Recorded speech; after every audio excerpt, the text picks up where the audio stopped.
Looking to transform your family game nights? At Perfectly Picked Games, we specialize in family games that bring everyone closer.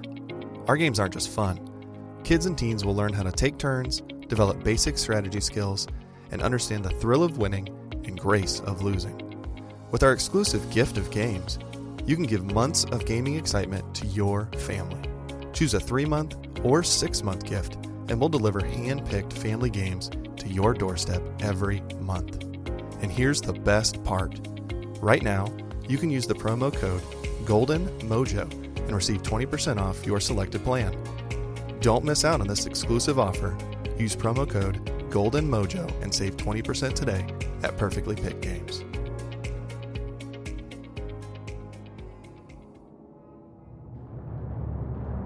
Welcome to the United States of Paranormal Podcast. Sit down and buckle up for an enlightening ride through everything cryptid, creepy, and paranormal.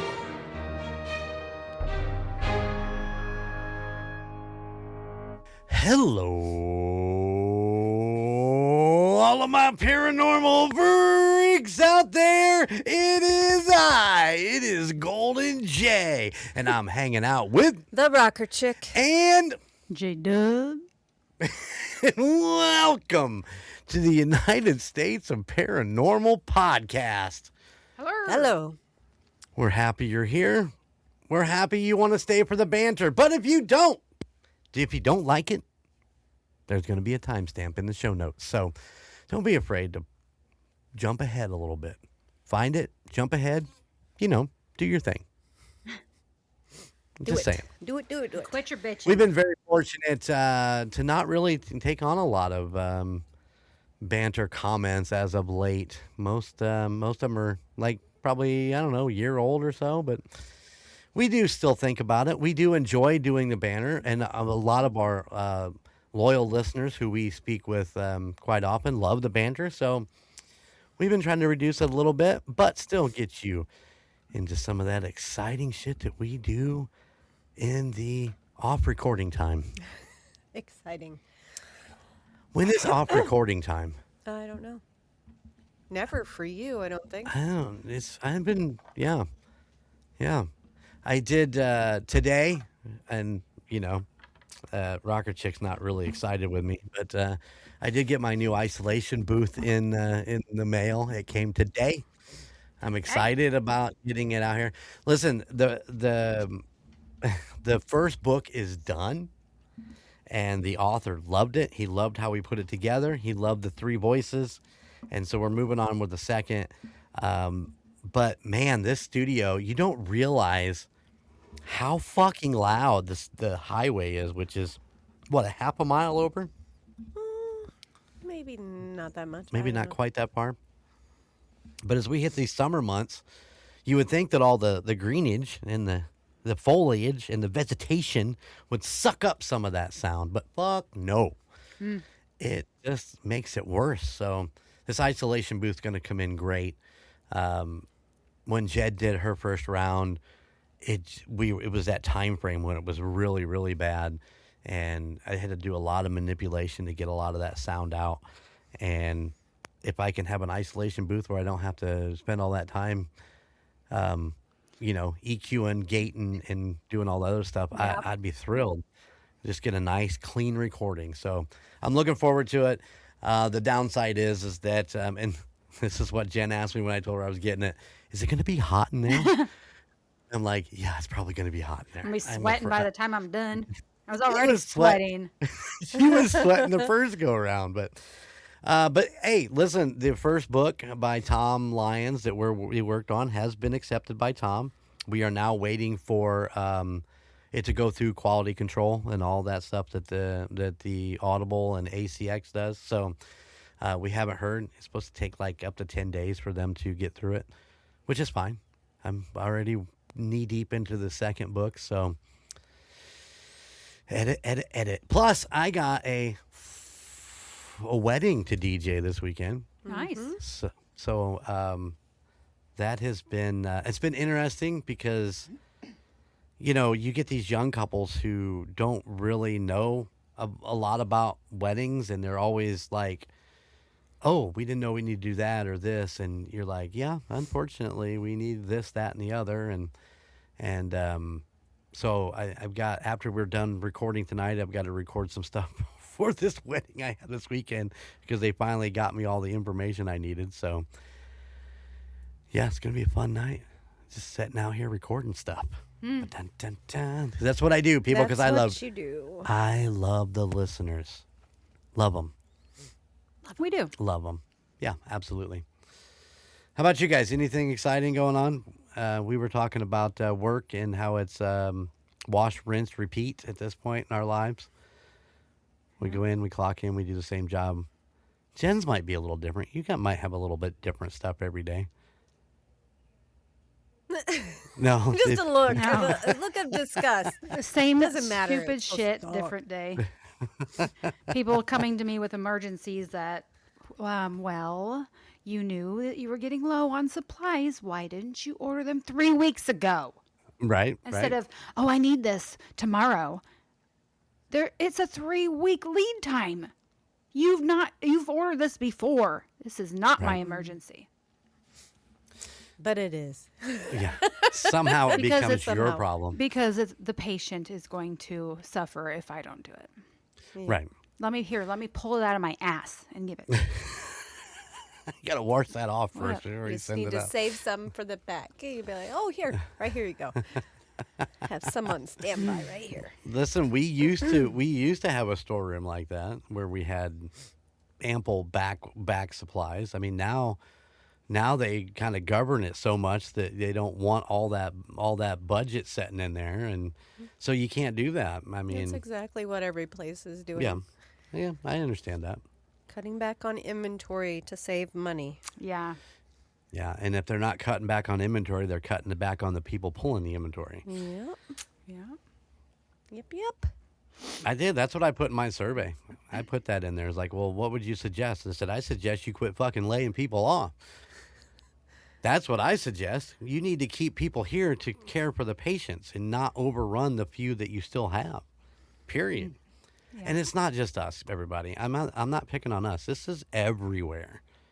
Yep. It's like everybody's downsizing their employees to save money, but they're hurting themselves in the long run. It doesn't make any sense to me. Nothing will change until the patient satisfaction scores start plummeting because we're just getting 5-star, 4-star Google reviews. We don't Right. have like left and right, and our surveys are coming back 10s and stuff like that. So nothing's going to happen until they start to plummet. Right. Yep. That's because the ones that are pissed off or don't want anything to do with it, and they won't do that stuff. You have a few, but I don't know. We can debate this forever. Yeah. I'd rather listen to the story. Yes, we have. Interesting one.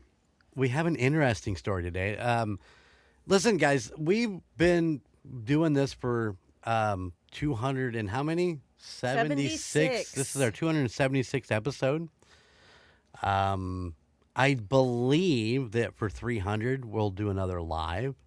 We'll be live on Twitch and on Riverside. So I'll get you guys those. If you ain't been to the Twitch, just go to Golden Mojo Entertainment and look up Twitch and subscribe. I haven't been on there yet because I really have been truly busy with the book, and it's taken everything all my free time, because the Rocker Chick still wants me to work around the house and do things. And look at her. She's staring off into space. She's still mad at me that I haven't fixed the back fountain yet, or the back spigot yet. But I did build her a vegetable garden. Come on. Yeah, but now I have to walk the water from the front of the house to the back of the house in a little freaking carrier to water it. So, Come on. Anyways. Get on it. Listen, Ozzy just helped water it just a little bit ago. That doesn't count. We walked out there and he watered a couple different plants. It was fine. yeah. Yeah. It was okay. All good. My last dogs, they all loved water. Jezebel and Dolce both loved water. Like if I was spraying or watering flowers or whatever, they would be standing in front of me like, spray me, spray me. Last night I let Shasta out with me while I was watering the flowers, and I sprayed her, and she pouted for like 4 hours. She ran back to the door and wanted inside. I'm like, no, you can't go inside. You're wet. So we sat outside, and she just pouted the entire time we sat there. Like, Mom, I can't believe you did Yeah. that to me. She was mad. Like, That mad. poor girl.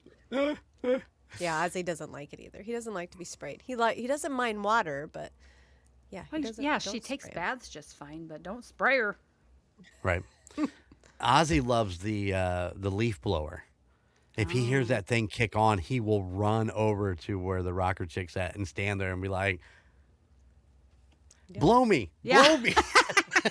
I was like, Shasta loves to attack the vacuum.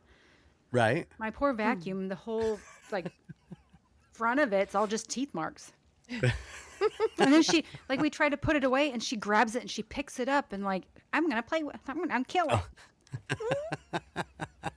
You've been through a lot of vacuums, haven't you? Yeah. Mm-hmm. Hey, little PSA here. If anybody is wanting any cats, I can get you some cats, by the way. You're gonna mail them? Free I cats. will. I'll fucking drive them to wherever you are. I will do it. Indoor, outdoor, we have them all. Yeah. Let us know. Yeah. Take we your need pick. to we need to get rid of these cats. So if you guys out there in podcast world need any cats, let me know. I will road trip it. J-Dub will give me a day off to drive those to you. You have PTO. It's not like I'm gonna give you the day off. True. But yeah, I will take the day off and bring the cat to you, unless it's in California and or in maybe I don't know. if you're Europe. close enough for a day drive, maybe overnight. Leave on I can do an overnight. Leave in the afternoon. Come back the next evening. Maybe. Absolutely. See the countryside a little bit. Deliver some cats. I'm not Maybe I can delivering make any cats though. Maybe I can make a circle out of it. Drop off several cats and just make it a whole weekend event. 1 mile, 1 mile. Just here we go. That's not what I meant. That's what I meant. That is an option. No, that's just mean. Drive by a bunch of farms and be like, "You're free. Go. Go get the mice." Go. Yeah. A couple of them are going to a farm tonight, thanks to Mojo. You might remember her from the Murd Nerds, which I promise, guys, the new Murd Nerds is coming. Oh my goodness, you're I know. seeing a lot of promising. Oh my God, Frankie is up my ass about this, and not in the fun way. Oh God. He wants the new Murd Nerds out because he's excited. We did the Black Dahlia. It's a great job. Momo did a great job, so it's coming, guys. I promise. It's just, my fault. It's my fault. It is my fault. Other than that, getting ready to gear up for Chiefs football. You guys, if you're not watching, you got to get on. You got to get on the Patreon because J-Dub right now is just staring at the ceiling. She's like, "No, we're not talking football. It's not football season yet. We're here for scary stuff. We are here for scary stuff. Just catching everybody up. They're caught up. We picked up on our games, so hopefully we'll be in the press box for a few games this season. The old Roundtable Sports Chiefs Roundtable podcast. Go check them out. All right. How about this? A word from Perfectly Picked Games.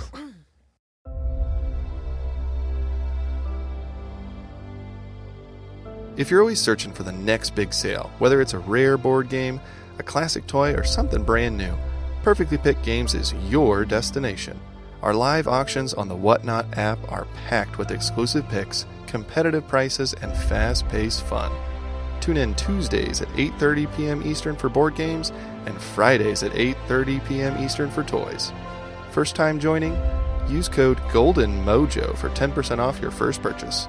It's your weekly hunt for savings on the Whatnot app.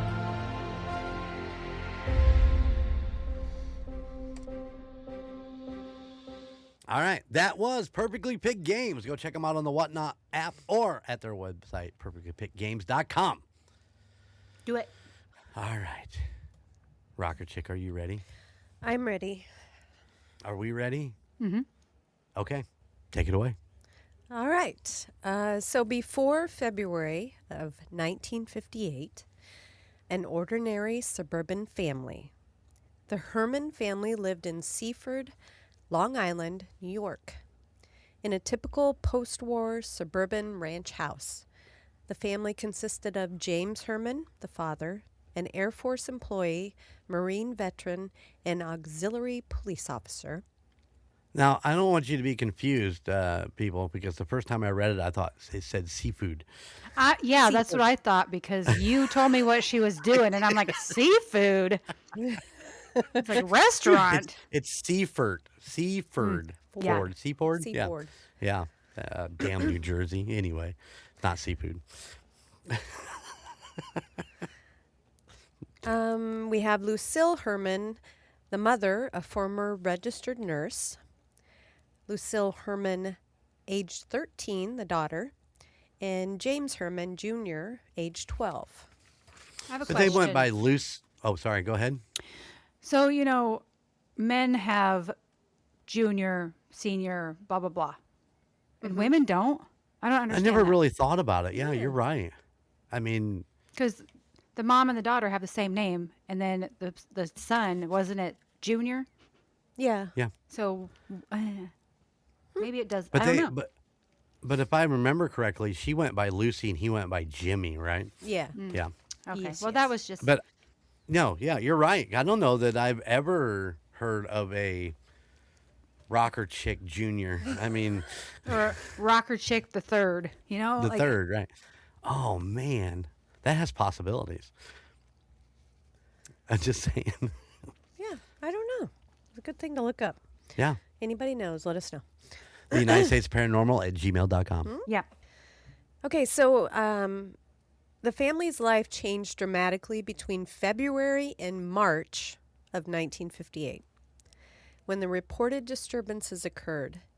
Investigators documented 67 separate incidents over 5 weeks, ranging from bottles opening by themselves to furniture moving and objects flying across rooms. The family became the focus of an intense national media attention. The events were often associated with 12-year-old James Jr., as many investigators believe the phenomena centered around him, though no explanation was ever proven. What if I told you I have an answer for that? You do. I do. It makes complete sense. Go. So, okay, so with the rarity of female juniors, it comes down to tradition and record keeping. So, the junior is the suffix the suffix is that word that would help distinguish between a father and a son. When women traditionally, I did say traditionally because I know it's not, but change their surnames upon marriage, making this a formal title obsolete. Makes sense. Yes. Yeah. Once again, traditionally, I know that there are hyphenations and men are taking women's names and all that stuff, but traditionally, that's how it was. So there you go. Yes, That makes sense. explains Thank that. you. Yeah, I'm here for you. Sorry, we're breaking your story up, Craig. Crazy here. That's okay. Okay, so the family nicknamed the alleged poltergeist Popper because many incidents, oh my God, why can I say that word? What's with you in that word? Incidents. Incidents Yeah. involve bottle caps popping off of containers. The case attracted enormous media attention across the United States. Newspapers, television crews, law enforcement, clergy, and paranormal investigators visited the house. The story became one of the most widely publicized alleged hauntings of the 1950s. Isn't that crazy? Yeah, for such a short time, like Yeah. a month. Yeah. It was a month. Yeah, it wasn't. Yeah. Yeah, and what this story spins off is even crazier. No definitive explanation was ever established. Several possibilities were proposed: a hoax by the family members, natural causes that were misunderstood, psychological factors, genuine paranormal activity, Despite investigators, nobody conclusively proved what caused the incidents. The disturbances reportedly stopped after about a month and did not continue indefinitely. They're just passing through. They were just passing through. It became one of America's most famous haunting stories and is often cited as an inspiration for later paranormal books, documentaries, and elements of the horror film Poltergeist. There is no consensus. Skeptics generally regard the events as a hoax, misinterpretation, or exaggeration, while paranormal researchers often point to witness testimony and the lack of a proven explanation as reasons the case remains intriguing. No explanation has been universally accepted. The disturbances reportedly stopped in March of 1958 and did not continue at the same scale afterwards. The family tried to return to normal life, although the case remained famous in paranormal literature for decades. In later years, daughter Lucille gave interviews describing how overwhelming the experience had been and said she never watched the 1982 horror film that was partially inspired by the case because she had already lived through her own nightmare.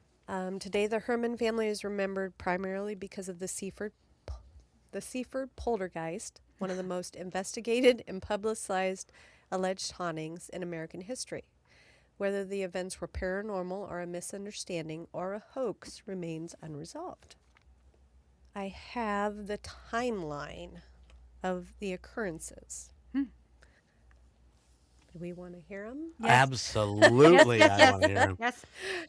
All right. On February 3rd of 1958, the first disturbance.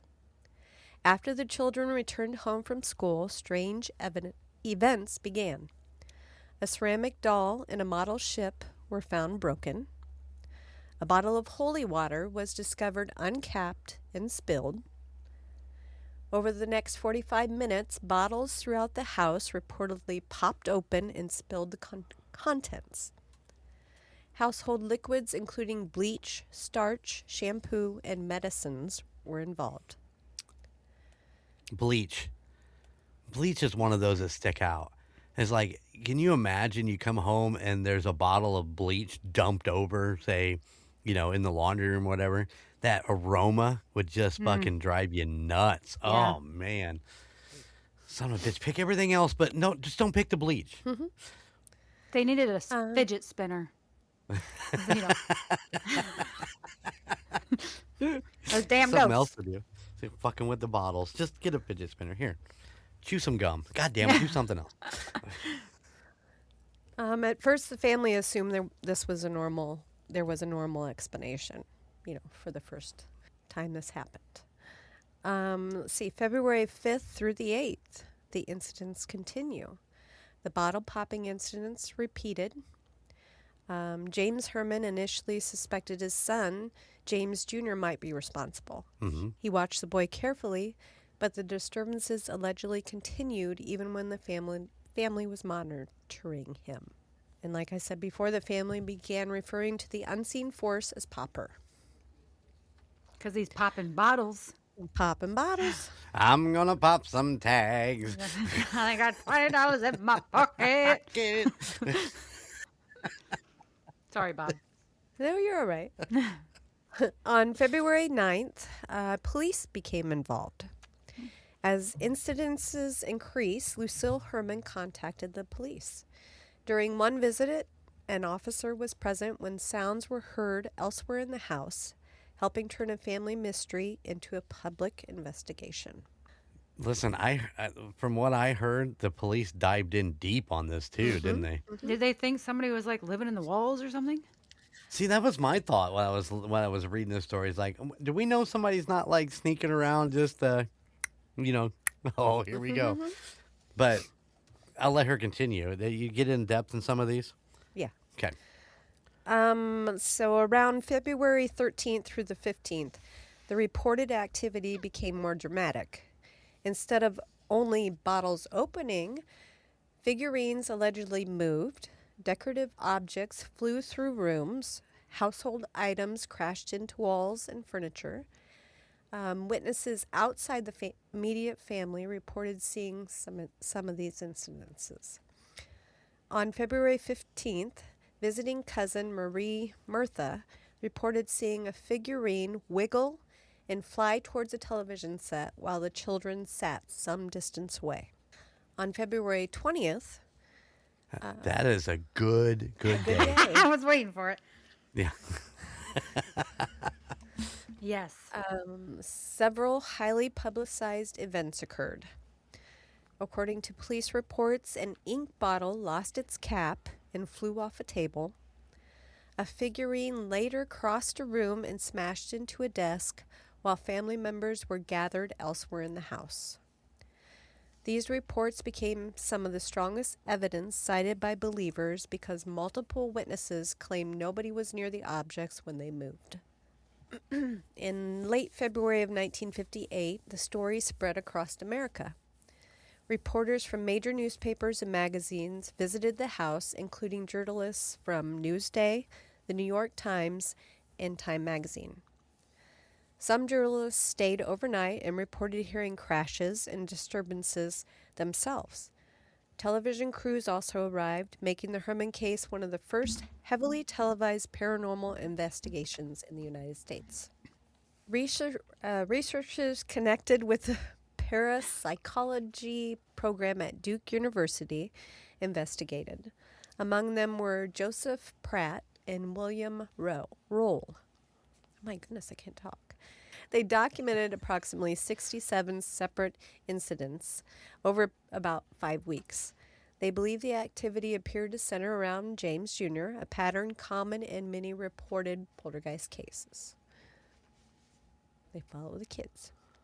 So what's it? What is it? It's Pratt. Is it Pratt and Roll? Pratt and Roll. Pratt and Roll. Yeah. Or Roll and Pratt. however you want Roll to- and Pratt. Yeah. I mean, it doesn't matter which direction you put it, but I mean, these guys went on to be like experts in poltergeist. Mm-hmm. They went on to do other things. I don't know why we don't have them like oh shit, I'm trying to think of the name right off the top of my head. The Warrens. You know, you don't really hear much about Pratt and Roll. And we missed out on something really great with this. I mean, Pratt and Roll or Roll and Pratt, that could be the next Sonny and Crockett, Cagney and Lacey, Turner and Hooch. I mean, think about that a second. They could have been huge. They missed out on a giant opportunity. Huge. Huge. It could have been huge. What a hole. Let's see. In early March, the family's life became increasingly difficult. Reporters gathered outside the house. Police made repeated visits. Curious spectators started to arrive.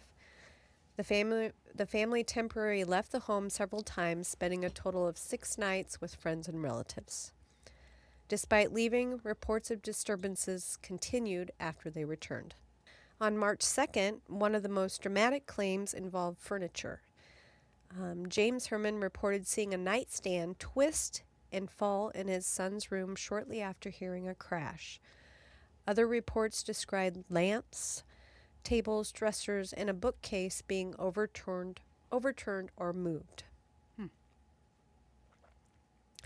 March 10th, investigators recorded what became the last major incident.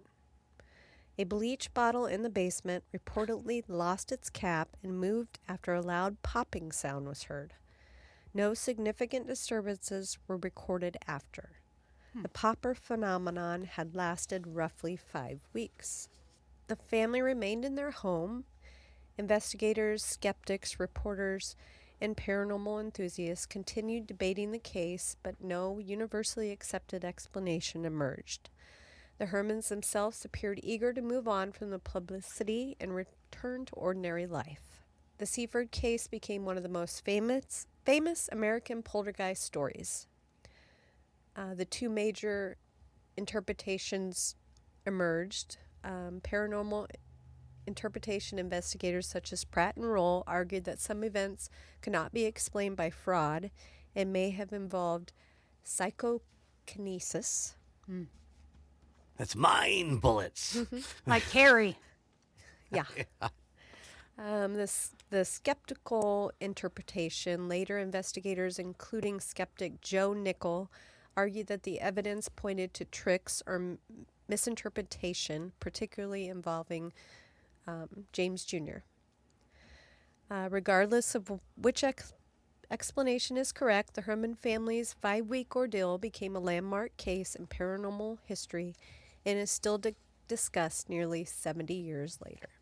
So I did read somewhere, but by God, if I could remember where I read it, that there was some sort of investigator linked what was in the ground as what might caused it.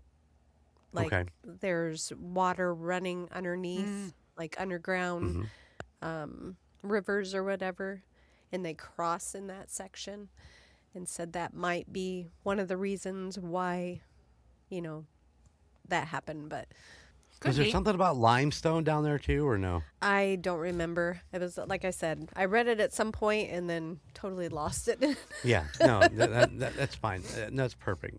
Listen, so like I said, we're trying some different stuff here. We've all actually, the Rocker Chick's presenting this, but we've all kind of done a little bit of research on, not a lot, but a little bit, and just kind of read into this, and so that we know a little bit more about it, so we can talk about it after the story here. But I don't understand. I don't understand how this can be like one of the biggest paranormal things when there was really no shadow figures. There wasn't anything that really came out that really stated that this was some sort of paranormal problem. However, like you said, 5 weeks of almost every day Right. of the shit popping caps and stuff like that. First thought is, they kept saying that all this holy water was being spilled in the house, that the caps on the holy water that they were keeping in the house. And I was like, how much fucking holy water is in this house?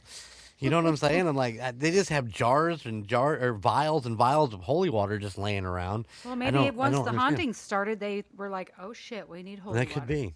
Yeah, maybe they brought more in. Yeah, and that's why it kept going off. But I just don't. Besides the popping and the figurines being thrown across the window, but I think there was like just the one incident, right, where they had some furniture turned over. There was a couple incidents where things were. I think it was more because they got the police involved and where it became more of a national. You know what I mean? It wasn't just, oh my gosh, J-Dub, come here. I've got bottles opening, and a few people knew about it. This became national news, right? Yeah. Because they got the police involved, and everybody was like, "What is going on here?" There was The police were bored. So they're like, we're going to drag this one out. Now, I heard that they actually put murder cases on hold while they were investigating what was going on because it was such a concern. Jeez. That's what I heard. And they brought in writers. Did we talk about that? They brought in, like, media people and newspaper writers, and shit was happening in front of them while they were there. Mm-hmm. Right. And it's like, okay, yeah, it's not little Jimmy. Little Jimmy had nothing to do with it. You never know. Maybe Jimmy had the psychokinesis thing where he could right. move things. Yeah. You never know. It could be in. But he was what? 12? 13? 13? 12 or 13, yes. I mean, yeah. I don't. That's one of those things. I mean, you can't doubt it. But at the same time, you got to be like, what pissed him off enough and then kept it going? You know what I'm saying? Mm-hmm. He's 13 years old. His attention span's kind of short. He's not going to hold this out for 5 weeks. Well, he held out for 5 weeks and he was like, I'm bored with this. I'm bored. Done. Yeah, that's going to be too. Yeah. So they called it a theory called recurrent spontaneous psychokinesis. The idea suggests that unconscious emotional stress could somehow produce physical effects in the environment. Gotcha. That's crazy. So to think no of. ghosts, no demons, no spirits, just the hidden power of the human mind. Right. And that would all arrows point back to little Jimmy. Right. I mean, it's possible. I mean, 100% possible. I don't doubt that people have that. I don't have it. I wish I did. That would be fucking awesome. Be like, fucking make things move and pop, and I don't know. The story I thought was extremely interesting because just because of all of the national media that this took on for something that necessarily wasn't ghost related, I guess. Right. You know, you think it might be, and you're listening to the story, and you're like, oh, maybe, and then you're back to, well, maybe somebody was fucking hiding in the walls and just doing it. Or maybe it was just the ghost passing through Could be. and went on his way because, there's... He got bored too. Yeah. Yep. Yeah. Yeah, this it's an interesting story. Very I'm glad you brought this story. I mean, yeah, but after, watching Poltergeist, I don't see a lot of, Yeah. like Similarity. watching the Conjuring movie, and reading what Book. actually happened in the Right. book. It's all So different. So there was no big ass tree that sucked in the boy, and well, I think those guys in Hollywood took a little bit of liberties on their just own. little, but just little. I So- don't even remember bottles popping open, and then There was no bottles in that popping open? I don't remember that. I remember chairs going on top of the table, Right. and The Yeah. kids sliding across the floor. but Little girl getting sucked into a TV. And I Yeah, think exactly. that's kind of where where the movie idea kind of really took form, because at the Herman house there was some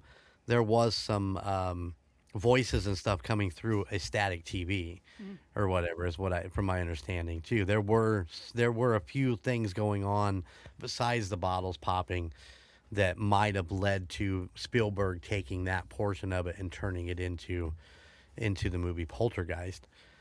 But man, have you guys researched the behind the story of Poltergeist? I mean, have you heard all of the stuff that they did, and everybody the curse of the movies, all three of them, and the reboot, Yeah. even the reboot, going through the.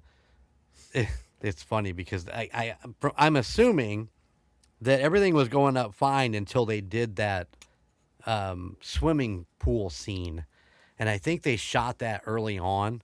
Where the dead bodies were coming up while she was. Because The weren't those main real? They were fucking real skeletons because it was cheaper for them to go buy skeletons from some cadaver lab and use those than it was for them to make a plastic or rubber one. So they just like, fuck it, just go get some of these. It'll be fine. And that's where the curse, they say, began. And then it was just, I mean, it's just downhill. What is the girl's name? The little girl. She reprised her role in the second one. But And then she actually, died. she was in the third one, but she died before they released it. So I heard they changed the ending up a little bit, whatever, to coincide with that. But yeah, she died from. She had some parasite in her fucking body from the well water, and then they found out she had Crohn's, and then of course she ended up and sorry, Lance, I know you probably know a little bit more about the behind the scenes of this than I do, but she went into cardiac arrest, Yeah. and they needed to do emergency surgery, and I think she went into cardiac arrest on the table again, but I can't remember if she got out and went in again and then she died, where they did CPR on her for like over half an hour, but then they pronounced her deceased at that point. But yeah, there's an amazing backstory of the curse of the Poltergeist trilogy, and then even the director of the reboot claimed that he had something living with him while he was shooting the fucking movie. Yeah, but a lot of scary movies, you see a lot of that. Where they're going into, abandoned buildings and they're getting activity. Well, yeah, if you're shooting in a fucking... Well, in the reboot, they actually shot in what they didn't realize at the time was a haunted house. Mm-hmm. And they think that's what followed the director home, was something in that house. So, It's possible. I don't know, man. You got to be really careful when you're shooting these fucking movies, apparently. Don't use cadaver skeletons, because it'll No. just... No. it'll just fuck up your day. One of the other... the medium, the lady medium. Yeah, she also died while filming, or no. They took a photo of her as a press photo, and she said when she took the photo, she saw a second flash after the flash of the photo went off, but that flash continued for like 3 or 4 days. And they think that it was something in her body that had reacted to the flash, and then she ended up passing away. Something to that effect. Don't hold me to that, guys. I don't have it up in front of me. This is all going by memory here. Bullshit. It's all bullshit. It's all bullshit. No, it's not bullshit. I ain't gonna bullshit you guys. I just don't remember all of the facts of the story. And I'm sure that Real Terror will be doing Poltergeist very soon now. Mm-hmm. And Lance will have all the backstory, so you have to go check that out. Cool. But there you go. The Herman family. Seafood. Poltergeist. A month-long pupper. Mm-hmm. Everybody had crabs. That's all I'm saying. I mean, you got to watch out. Seafood. Yeah. That's a very cool story. I'm glad you brought that. Yes. It's so interesting to think about. That it's not necessarily a ghost entity as much as it is, what do you say, telekinesis? Psychokinesis? Yeah. Yeah. When you say psychokinesis, I think of telekinesis, which is mind bullets. That's That's telekinesis, Kyle. If you know, you know. All right. All right. Good job. Good Yes. job. All right. All right. Thank you. Hey, don't forget to go check out the United States of Paranormal.com, where you can get all of the cool Tucson merch. You can get a calendar. It's only going to be good for half a year, but it's still there. It's really cool. It's got a bunch of the art on it, and so on and so forth. So go check that out. Also, all of the T-shirts and everything else on there. Coffee mugs. I mean, sweatshirts. We need to do a revamp of the store. Get some new items up there instead of just the T-shirts. Maybe some backpacks and so on and so forth. It'd be fun. Just takes a little bit of time. I'm working on that. As soon as I hit van life, that's all I'm going to worry about is that store. Maybe some little purses. You want a little purse? Mm-hmm. All right. I'll see what I can find on there. Do you want a celestial stag? Celestial stag, yes, I do. I'm sure Mason would run out and buy one of those too. I mean, Or a fanny likes this pack. I mean, come on. Fanny They're pack? coming back. man, there's nothing wrong with the fanny pack. Nothing wrong with the fanny pack.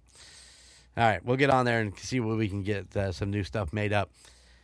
Of course, you can always go join our Patreon, and you can find us on YouTube, all that good shit. We're everywhere. We're everywhere you want us to be. That's all I have to say. So until next week, keep it spooky, and I'll see you on the other side. Bye. Thank you for listening to the United States of Paranormal podcast. Check us out at theunitedstatesofparanormal.com, where you can find our Spotlight of the Month, Fan of the Month, and all of our amazing merchandise. Or you can find us on social media at Facebook at the United States of Paranormal, Instagram at the United States of Paranormal, and YouTube. at the United States of Paranormal 1795. And don't forget, we are now on Patreon. Just go to patreon.com/2sop. Please check out the other podcasts in the Golden Mojo Entertainment Network of podcasts. Golden 80s, Indiana Chiefs Fans, Gridiron Kings, Murd Nerds, The Nostalgia Tug, Real Terror, and the Puck Yeah podcast. But you can still find Golden Image Podcast, A Quart of Books and Booze, and The Call Guys, wherever you stream your favorite podcasts.